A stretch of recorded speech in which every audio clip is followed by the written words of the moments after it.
আসসালামু আলাইকুম, কেমন আছেন সবাই? আশা করি আল্লাহর রহমতে ভালো আছেন। তো আজ আমি আপনাদের সঙ্গে শেয়ার করব সুগুতাম বানানো।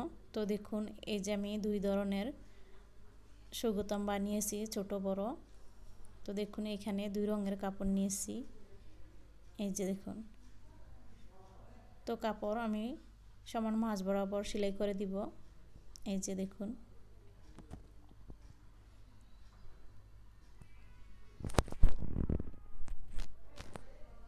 সেলাইটি দিয়েছি। এখন এই যে এখানে সেলাইয়ের এখানে একটু নখ দিয়ে ঘষে দিব।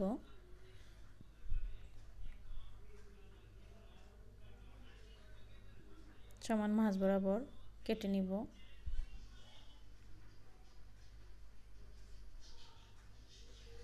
এখন দেখুন, এই যে এইভাবে দুই দিকে, এই যে দেখুন এইভাবে বাঁশটি থাকবে। তো দেখুন, সেলাই দিয়ে দিচ্ছি।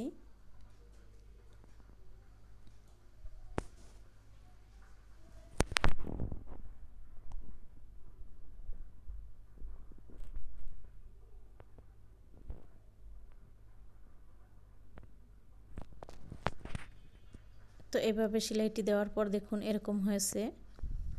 এই যে দেখুন, তো এখানে একটু নখ দিয়ে ঘষে নেবেন। এখন এই যে সুগুতাম আপনারা আপনাদের পছন্দ অনুযায়ী সাইজ মতো গুতাম নেবেন, বড় ছোট পছন্দ আপনাদের উপর। তো দেখুন, আমি এখানে বড় গুতাম নিয়েছি। নিয়ে এখন এই যেভাবে কাপড়টির ভিতরে রেখে পেঁচিয়ে সুতা দিয়ে পেঁচিয়ে নিব।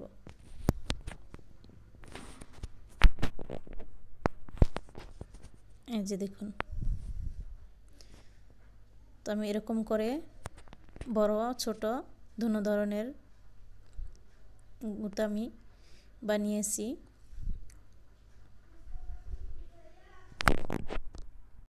তো দেখুন, এই যে কেটে নিলাম। কেটে নেওয়ার পর এই যে এখানে আমি আরও একটু কেটে নিব। হ্যাঁ, এখন এখানে সুই সুতা দিয়ে সেলাই করে নিব। দেখুন, এই যে এইভাবে যতটুকু আছে এভাবে সেলানোর পর এই যে যতটুকু ওচা থাকলো সেটুকুও কেটে নিব, তাহলে গুতামটা অনেক সুন্দর মতো বসবে। এই জন্য এভাবে সেলাইটি করে নিচ্ছি।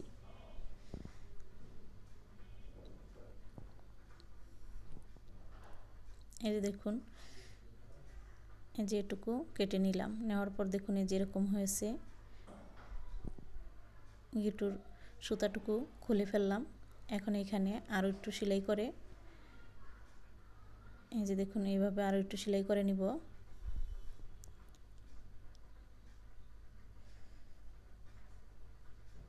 তো দেখুন, এই যে এরকম হয়েছে। এই যে দেখুন, আমি আরও গুতাম বানিয়ে রেখেছি। তো এইখানে দেখুন, দুই সেটের গুতাম বানাতে পারবেন। এরকম গুতাম নিয়ে আপনারা দুই ধরনের কাপড়টি সমান মাঝ বরাবর রাখবেন, এরপর পেঁচিয়ে নেবেন।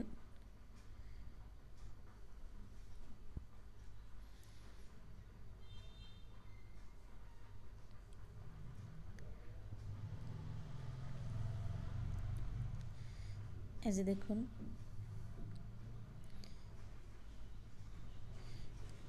এখন আমি এখানে মিশ করে কেটে নিব। নেওয়ার পর সুই সুতা দিয়ে ভালো মতো সেলাই করে নিব। তো আশা করি আপনারা বুঝতে পারছেন। যদি আমার ভিডিওটি ভালো লাগে তাহলে আপনারা লাইক দিয়ে দিবেন। দেখুন, এই যে এরকম হয়েছে।